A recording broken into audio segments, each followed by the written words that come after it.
제가 요즘 그 어거스틴의 고백록을 틈틈이 계속해서 정독하고 있습니다. 첫 번째 정독할 때는 참으로 어려운 책이라서 무슨 말을 하는 것인지 이해가 잘 안 될 때가 많았는데, 이제 두 분의 강의를 듣고 네 번째 정독하고 있으니까 이게 술술 잘 익혀지는 것을 보게 되었습니다. 제가 그만큼 이제 어거스틴의 말을 많이 좀 이해하게 된 상황이구나라는 것을 깨닫게 되고 감사하게 되는 것 같아요. 그리고 이전에는 이제 그 고백록 500페이지 정도 되는데 작은 이야기들은 그냥 건너 뛰어 넘어갔어요. 그런데 이제는 그 작은 이야기가 내 눈에 크게 와 닿는 것입니다. 오늘은 그 작은 이야기 중에 하나를 여러분과 함께 나누려고 합니다. 어거스틴이 밀라노, 이탈리아 밀라노의 거리를 걷다가 불쌍한 거지 한 사람을 만난 이야기예요. 3페이지에 걸쳐서 이 이야기를 전해주고 있는데, 이 이야기를 잠깐 나누려고 합니다. 그때 당시 어거스틴은 아직 사이비 종교 마니교를 신봉하고 있는 때였습니다.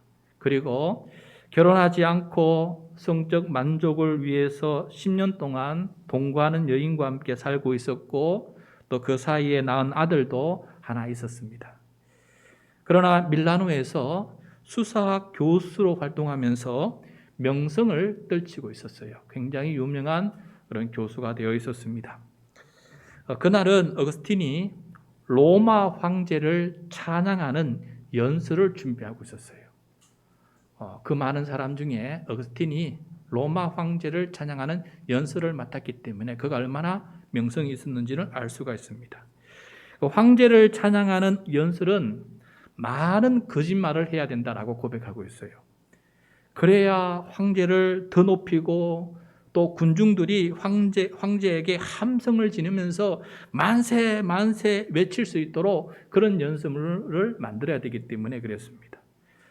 이 황제도, 그다음에 연설을 하는 어거스틴도, 그다음에 그 연설을 듣는 백성들도 그게 거짓말이라는 것을 뻔히 다 알면서도 어거스틴은 많은 사람들이 그 거짓말에 박수갈채를 보낼 수 있는 그 명연설을 준비해야 했습니다.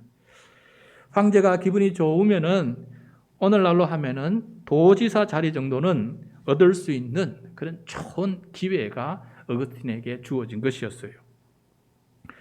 그런데 연설문을 준비하던 그날 어거스틴의 마음은 정말 불행했다라고 고백하고 있어요. 연설문 때문에 염려로 사로잡혀 있었고 초조한 생각으로 열이 들끓고 있었습니다.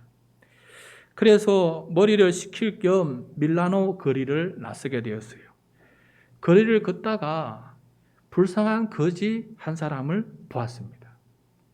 그는 술에 취해 웃으면서 마냥 즐겁게 농담하고 있는 그 모습을 보여주고 있었어요. 얼마나 행복해 보였던지 어거스틴은 그 모습에 자신이 얼마나 불행한 사람인가 하는 생각에 우울해졌다라고 말하고 있습니다. 사람은 각자 행복을 찾는데 저 거지는 술 취하는 데서 행복을 찾았고 그 행복을 지금 누리고 있어요. 그런데 자신은 명예를 획득하는 데서 행복을 찾으려고 했지만은 아직 그 행복을 찾지도 못하고 누리지도 못하고 있다는 겁니다. 매일 밤 문제를 안고 자고 매일 아침 일어나며 또 계속해서 자고 일어나 매일매일 그렇게 지내고 있었다라고 고백하고 있습니다. 자신은 거짓말을 하여서 헛된 영광을 찾고 있는데 저 거지는 지나가는 사람들에게 좋은 말로 축복을 빌어주고 그래서 술을 얻어먹으면서 저렇게 행복을 누리고 있는 것이에요. 똑같이 거짓 행복을 찾고 있었지만은 어거스틴은 더 불행하고 우울했고 거지는 오히려 행복해서 웃고 있는 그런 모습이 비교되었던 것입니다. 이 이야기를 한참 이렇게 하고 있는데 여러분, 유명 대학 교수라고 해서 술 취한 거지보다 행복하지는 않습니다. 어거스틴은 교수와 학교 업무로 과로한 나머지 폐병이 걸리게 되어서 숨이 차서 말하기 힘들 정도가 되어버립니다. 그래서 결국은 이 교수직에서 사임을 하게 되는 거예요. 사임하기 20일 전에 이 어거스틴은 하나님의 음성을 듣고 회심을 하게 됩니다.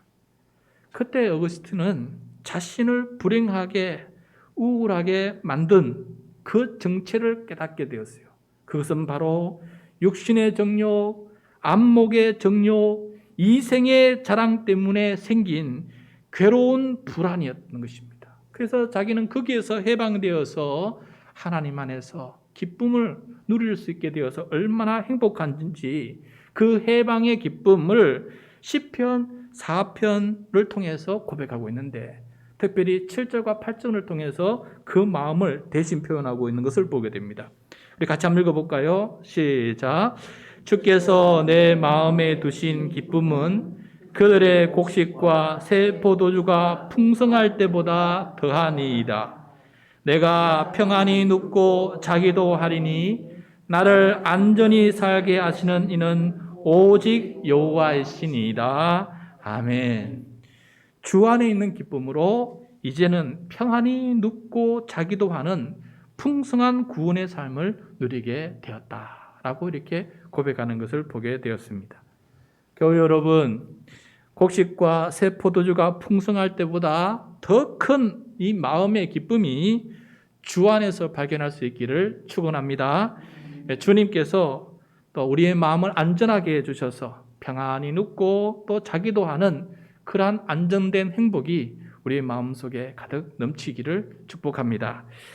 오늘 말씀 잠언 17장 1절을 보시면은 두 종류의 가정을 보여주면서 행복과 불행이 무엇인지를 보여주고 있습니다. 오늘 1절 말씀 다시 한번 읽겠습니다. 마른 떡 한 조각만 있고도 화목하는 것이 제육이 집에 가득하고도 다투는 것보다 나으니라. 자, 한 가정은 가난해서 각자 마른 떡 한 조각만 먹는 가정입니다. 다른 가정은 제육이 집에 가득한 가정이에요. 즉 만나는 고기 음식을 마음껏 먹을 수 있는 가정입니다. 여러분, 어느 가정이 더 행복할까요? 1절 말씀 보지 마시고 우리의 실제 삶을 생각하면서 한번 답변해 보시기 바랍니다. 어느 가정이 행복할까요? 마른 떡 하나 먹고 사는 게 행복합니까? 제육을 가득 먹고 사는 게 행복합니까?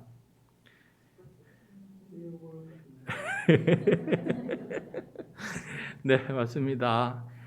제육을 가득 먹고 사는 집이 더 행복하지요. 마른 떡 하나 먹고 사는 게 뭐 행복합니까? 특별히 가난은 우리를 다투게 만듭니다. 여기는 제육이 다툰다 그러지만은 실제로 우리의 삶을 보면은 가난이 원수인지라 가난 때문에 불행한 경우가 얼마나 많습니까? 가난 때문에 가족끼리 원수가 되는 것도 얼마나 많습니까? 그래서 이 가난이 우리에게 큰 어려움을 주고 있어요. 그런데 하나님의 말씀은, 오늘 1절 말씀은 마른 떡 한 조각으로도 화목한 가정이 있다라는 거예요. 반대로 제육이 가득해도 다투는 가정이 있더라라는 것을 말씀해 주고 있습니다. 실제로 그런 가정들이 있습니다. 그리고 어떻게 하면, 이제 우리가 풀어야 될 숙제인데, 어떻게 하면 떡 한 조각으로도 화목할 수 있느냐? 또 어떻게 하면 제육이 가득해도 다투지 않고 화목하게 살 수 있을까? 그 비결이 무엇이냐? 이것을 아는 것이 우리에게 중요한 거 아니겠습니까? 그런데 바로 마음이 그렇다는 거예요. 우리가 어떤 마음을 가지냐에 따라서 그렇게 살 수도 있고 그렇게 살 수 없다라고 말씀해 주고 있어요. 여러분, 지난주 말씀 중에 사람의 심령은 그 병을 능히 이긴다라는 말씀 우리가 묵상한 적이 있어요. 사람의 이 정신력은 몸의 병이 가져다 주는 고통과 두려움을 능히 이겨내며 살아가는 그런 초월적인 힘을 발휘할 수 있는 게 우리의 정신력이다라는 것을 우리가 깨닫지 않았습니까? 마찬가지로 사람의 마음은 질병뿐만 아니라 가난한 상황을 능히 이겨내는 능력이 그 마음 속에 있고 화목을 만들어낼 수 있는 그 마음이 우리 속에 있다라는 것을 말씀해 주고 있어요. 그런데 이러한 마음은 선천적으로 타고나는 것이 아니라 후천적으로 만들어지는 것입니다. 잘 만들어진 마음은 마른 떡 한 조각으로도 화목할 수 있는 사람이 될 수 있고 제육이 가득해도 다투지 않는 그러한 화목한 가정을 만들 수 있다는 것입니다. 마음이 문제예요. 그래서 하나님께서는 사람의 마음을 연단하신다라고 우리에게 가르쳐주고 있습니다. 오늘 3절 말씀 같이 읽겠습니다. 시작. 도가니는 은을, 풀무는 금을 연단하거니와 여호와는 마음을 연단하시느니라. 아멘. 자, 여러분 연단 아시지요? 모래에서 은을 추출해서 만들어내는 것을 연단이라 그래요. 그래서 그것을 도관이나 풀무에다가 불을 확 떼어서 그걸 녹여가지고 순수한 금과 은만 추출해내는 것, 이것을 바로 단련, 재련이라 그렇게 말하지요. 그렇다면은 하나님께서는 마음을 어떻게 연단하시느냐? 마음을 어떻게 연단하시느냐? 무엇을 가지고 마음을 연단하시느냐?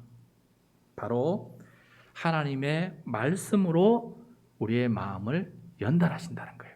하나님의 말씀으로 우리의 마음을 연단해 주신다. 하나님의 말씀은 우리의 가장 깊숙이 있는 모든 것까지 통찰하시고 우리의 마음을 수술하시는 분이십니다. 여러분 히브리서 4장 12절 굉장히 중요한 말씀인데 히브리서 4장 12절 말씀 우리 다 같이 읽겠습니다. 하나님의 말씀은 살아있고 활력이 있어 좌우의 날선 어떤 검보다 예리하여 혼과 영과 및 관절과 골수를 찔러 쪼개기까지 하며 또 마음의 생각과 뜻을 판단하나니. 하나님의 말씀은 마치 수술하는 칼과 같이 우리의 마음을 살펴서 마음의 모든 부위를 수술할 수 있는 그런 능력의 말씀이다라는 것을 우리들에게 가르쳐주고 있습니다. 여러분, 요즘 저는 하나님의 말씀이 나의 마음을 수술하는 것을 매일 경험하고 있습니다. 매일 성경을 따라서 이 하나님의 말씀을 묵상하고 또 묵상한 것을 정리해서 매일 교회 단체 카톡방에 올려드리고 있습니다. 말씀이 내 마음의 생각과 뜻을 판단하실 수 있도록 이 오랫동안 내 마음을 하나님 앞에 내어 놓습니다. 말씀으로 이 마음 수술을 하는데 여러분 시간이 많이 걸리는 것을 깨닫게 되었어요. 묵상의 열매는 쉽게 먹을 수 있는 게 아니더라고요. 그래서 어떤 때는 이 묵상의 열매를 먹기 전에는 밥도 먹지 않으리라 하는 심정으로 밥을 먹기 전까지 이 묵상의 열매를 얻기 위해서 노력한 날도 있고 어떤 때는 내가 화장실도 가지 않으리라 하면서 참으면서 끝까지 거기에 실험한 적도 있고 또 어떤 때는 다른 어떤 일도 내가 끝내지 않고는 내가 아무것도 안 하리라 라는 작심을 하고 집중할 때도 있었습니다. 그만큼 이 묵상의 열매를 얻기까지 오랫동안 실험을 해야 했습니다. 말씀의 마음 수술은 어떤 경우든 금방 끝나는 게 없었어요. 그래서 말씀으로 이 마음을 수술하는 경험을 짧지만은 이렇게 경험을 몇 가지 여러분과 함께 나누고자 합니다. 하나님은 말씀으로 어떻게 우리의 마음을 연단하시는지를 함께 나누고자 해요. 첫 번째, 어떤 때는 이 수술대에 올라갔다가 그냥 내려오는 경우가 많았어요. 말씀의 수술대에 올라갔다가 그냥 내려오는 경우가 있었습니다. 하나님의 말씀을 묵상하다 보니 나에게 다가온 말씀이 감히 받아들일 수 없는 말씀이라서 화들짝 놀라서 그 말씀을 던져버리고 거부해버리고 그냥 그 말씀을 외면하는 일이 벌어지더라는 거예요. 그래서 아무런 마음의 변화가 일어나지 않을 때가 있었습니다. 그리고는 다른 말씀을 찾으려고 내 눈이 다른 데를 향하는 것을 보게 되었어요. 또 어떤 때는 이 말씀의 수술대에 올라갔다가 배를 갈랐지만은 그냥 덮고 나올 때도 있었습니다. 하나님의 말씀을 따라서 내 마음을 변화시켜 버리라 용기를 내었는데 곧장 겁이 나서 묵상을 중단해 버리는 일도 있었습니다. 내가 변하는 것이 싫었기 때문에 그런 일이 벌어지는 것을 보게 됩니다. 용기는 내었는데 배는 갈랐는데 아무것도 안 하고 다시 덮어놓고 나와버려요. 그러나 또 어떤 때는 배를 가르고 조금 치료하다 말고 다시 덮을 때도 있었어요. 예, 치료를 하는데 조금 치료하다가 그냥 덮어버리고 나왔습니다. 하나님의 말씀을 따라서 내 마음을 변화시켜버리라 용기를 내었는데 쉬운 변화만 하기로 하고 정작 중요한 변화는 하지 못하고 묵상을 그만두는 일이 많았습니다. 대부분의 제 마음의 수술은 이런 수준에 머물러 있었어요. 배는 갈랐는데 쉬운 부분만 이렇게 수술하고 나머지 부분은 그대로 두고 덮어버리는 일들이 많이 있었다라는 거예요. 그러나 그것이 희망스러운 그런 일이었습니다. 작은 변화들이 쌓이면은 큰 변화를 일으키기 때문에 그렇습니다. 그래서 작은 변화에 감사하고 즐기는 묵상을 지속해야 되겠다. 이런 작은 변화의 즐거움이라도 있어야 묵상을 지속할 수 있는 거구나라는 것을 깨닫게 되어서 작은 변화에 대해서 실망하지 아니하고 그런 작은 변화라도 할 수 있는 게 얼마냐라는 감사한 마음을 가지고 그렇게 계속해서 말씀의 수술대에 나갈 수 있게 되었습니다. 그리고 어떤 때는 배를 가르고 다 치료하는 기적이 일어날 때도 있었어요. 하나님의 말씀에 따라서 내 마음이 온전히 변화를 이룬 경우입니다. 그런데 이건 기적이에요. 이러한 온전한 변화가 거의 잘 일어나지 않기 때문에 기적이다라는 표현을 쓰고 싶습니다. 말씀에 대한 절대 순종이 일어난다는 것은 이건 하늘에서 주시는 선물이다라는 것을 깨닫게 되었어요. 그 욥의 소망이 이루어지는 것 같았습니다. 욥이 이런 고백을 하지 않았어요. 욥기 23장 10절에서 내가 가는 길을 그가 아시나니 그가 나를 단련하신 후에는 내가 순금같이 되어 나오리라 라고 이렇게 고백한 적이 있어요. 내 마음이 순금처럼 되는 일이 그런 경험을 할 때도 있더라는 것이에요. 그래서 이 맛에 결국 묵상을 그래도 소망을 가지고 하는 것이구나 라는 것을 깨닫게 되었습니다.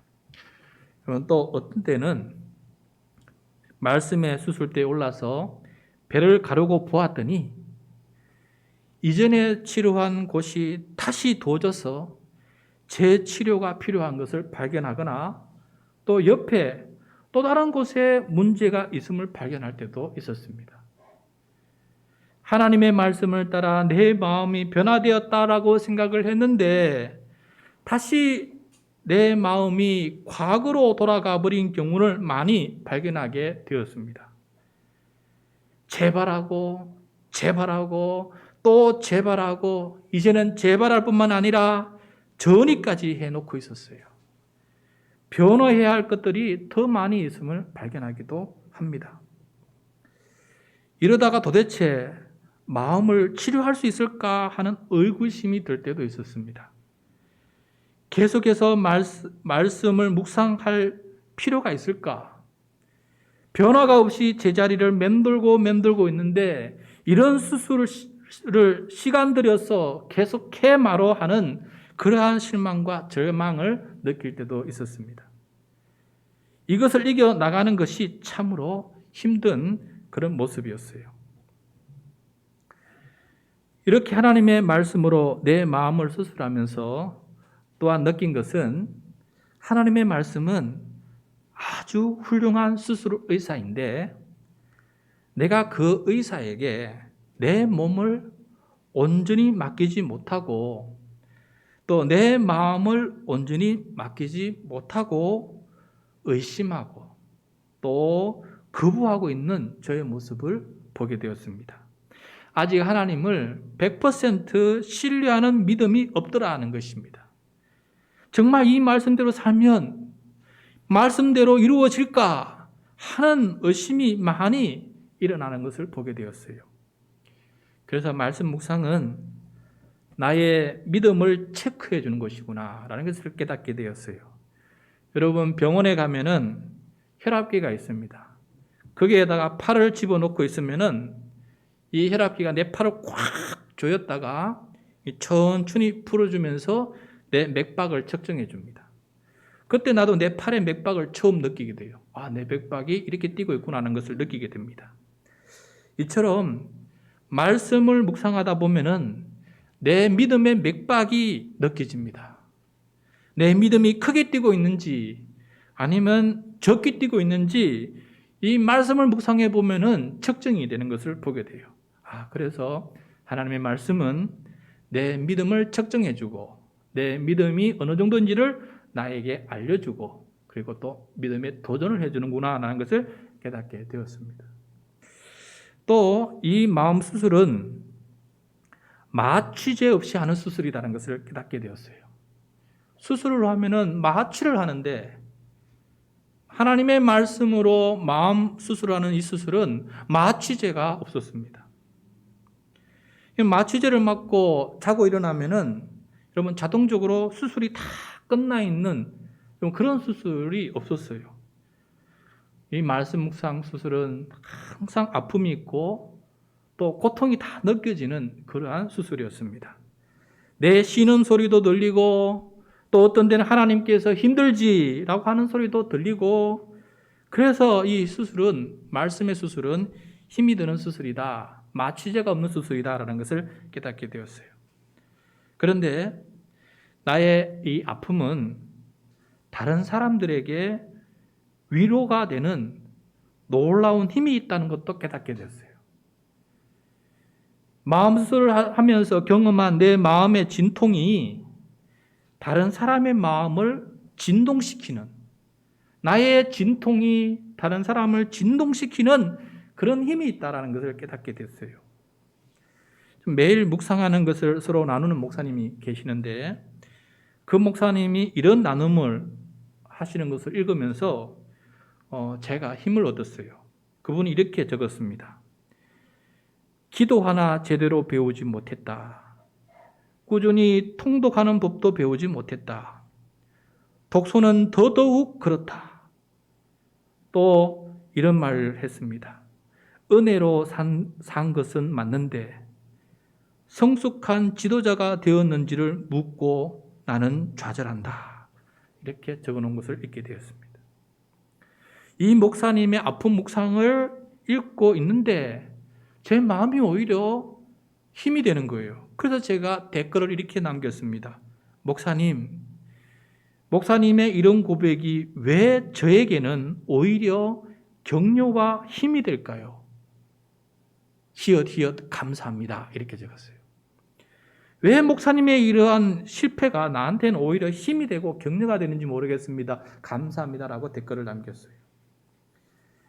모두가 쉽지 않은 마음을 수술을 하고 있습니다. 나만 그런 게 아니라 다들 그런 것이에요. 동병상련을 겪고 있는 이 사람을 만나게 되면은 왠지 기쁘고 위로를 받게 됩니다. 그래서 포기하지 않게 만들어주는 것이에요. 우리가 고향만 같아도 만나면 얼마나 기쁩니까? 그것처럼 이렇게 함께 이 길을 걸어가고 있는 사람들이 나만 이런 줄 알았는데 똑같이 저 사람도 저렇구나라는 것을 알게 될 때에는 그 길을 혼자 외롭게 걸어가는 것이 아니라 함께 걸어가는 사람이 있구나 하는 것을 또 다른 사람도 다 그렇구나 하는 것을 알게 되면서 힘과 위로와 또 이 길을 계속 걸어갈 수 있는 용기가 생기더라라는 것입니다. 마지막으로 감사했던 것은 비록 수술이 잘 안 이루어져도 매일 수술대에 오르는 것만으로도 뭔가 예방하는 효과가 있었다라는 것이에요. 백신 주사를 맞는 것처럼 마음을 보호하고 지켜주는 그런 효과가 있었어요. 말씀이 떠올라서 부끄럽고 악한 말과 행동을 하는데 그 순간에 그것을 막아주는 그런 효과가 있더라는 것이에요. 예방이 되면은 수술할 필요가 없어지지 않습니까? 오히려 더 좋은 방법이다라는 것을 깨닫게 된 것이에요. 물론 예방주사를 맞아도 감기에 걸릴 수 있습니다. 이 백신을 맞아도 코로나에 걸릴 수가 있어요. 그러나 좀 더 쉽게 이겨낼 수 있도록 도와주는 게 예방의 효과가 아니겠습니까? 죽지 않도록 살려주는 거 아니겠습니까? 그 효과가 바로 말씀의 수술대를 오르락내리락 한 사람에게 주어지는 열매였다는 것을 깨닫게 되었습니다. 교우 여러분, 하나님께서 말씀으로 우리의 마음을 연단하실 때 제 경험상 가장 큰 유익은 우리의 마음과 영혼이 메말라지지 않더라라는 것이에요. 시편 1편 말씀처럼 시냇가에 심겨진 나무처럼 내 영혼과 마음이 메마르지 않도록 도와주더라라는 것입니다. 시편 1편 1절과 3절까지 말씀인데 화면을 보면서 우리 같이 읽겠습니다. 시작. 복 있는 사람은 악인들의 꾀를 따르지 아니하며 죄인들의 길에 서지 아니하며 오만한 자들의 자리에 앉지 아니하고 오직 여호와의 율법을 즐거워하여 그의 율법을 주야로 묵상하는도다. 그는 시냇가에 심은 나무가 철을 따라 열매를 맺으며 그 잎사귀가 마르지 아니함 같으니 그가 하는 모든 일이 다 형통하리로다. 아멘. 자, 마음은 수술되지 않아도 마음이 즐겁고 위로를 받을 때가 많았습니다. 마음의 잎사귀가 마르지 않으면은 언젠가 철을 따라 마음의 열매가 맺힐 날이 올 것이다라는 그 소망이 나로 하여금 깨어있게 만들어주더라라는 것입니다. 사랑하는 교우 여러분, 하나님의 말씀으로 내 마음을 연단하고 단련을 받아서 정금같이 거룩하게 하시는 주님의 은혜가 있기를 축원합니다. 마른 떡 한 조각으로도 행복할 수 있는, 또 반대로 제육이 집에 가득해도 다투지 않는 그런 가정, 행복한 삶을 살아갈 수 있는 우리 하늘 평강교회 모든 성도 되시기를 축원합니다. 아멘.